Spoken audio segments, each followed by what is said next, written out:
Akhirnya, Joe Biden, Kamala Harris dilantik menjadi Presiden dan Wakil Presiden Amerika Serikat di The Capitol, Washington DC pada 20 Januari 2021, menggantikan Donald Trump. Berbagai kecurangan pemilu yang digugat tim hukum Trump, khususnya di sejumlah negara bagian yang menjadi medan pertempuran utama, diabaikan begitu saja. Trump pun harus rela lengser dari kekuasaan, kembali menjadi pengusaha dan warga biasa.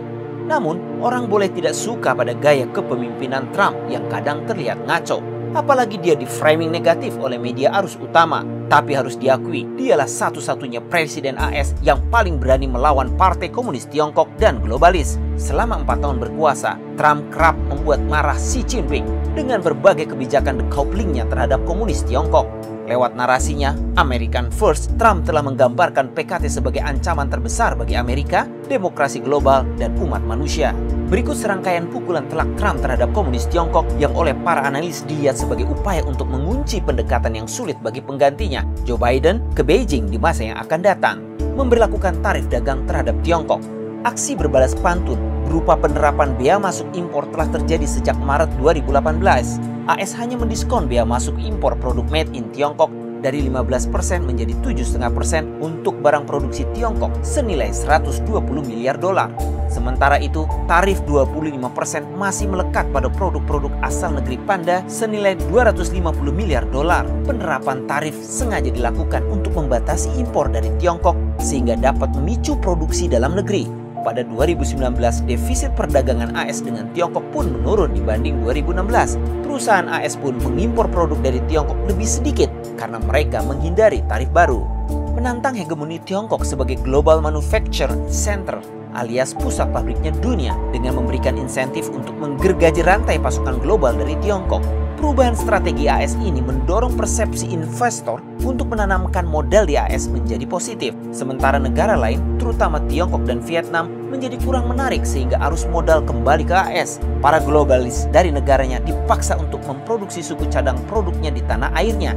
Bisa juga berakibat investor asing memindahkan pabriknya di Tiongkok ke negara-negara lain seperti Vietnam dan Kamboja untuk menurunkan biaya produksi. Pembatasan penggunaan teknologi informasi dan kecerdasan buatan dari Tiongkok.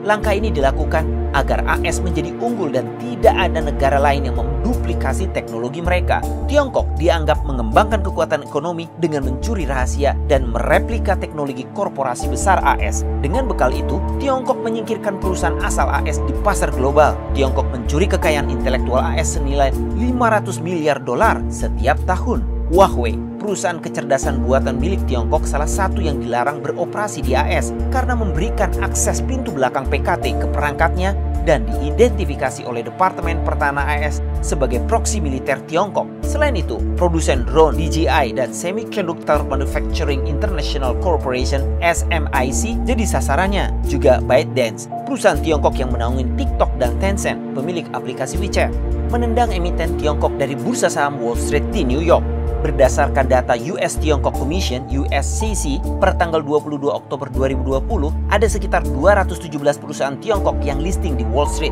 Pentagon telah memasukkan 35 perusahaan dalam daftar hitam, termasuk pembuat chip top Tiongkok, SMIC, raksasa minyak Tiongkok National Offshore Oil Corp, CNOOC, raksasa teknologi Alibaba dan Tencent. Dengan UU baru, Trump melarang beroperasi perusahaan tersebut di lantai bursa. Perusahaan tersebut masih diberi kesempatan beroperasi jika mereka memenuhi standar audit AS.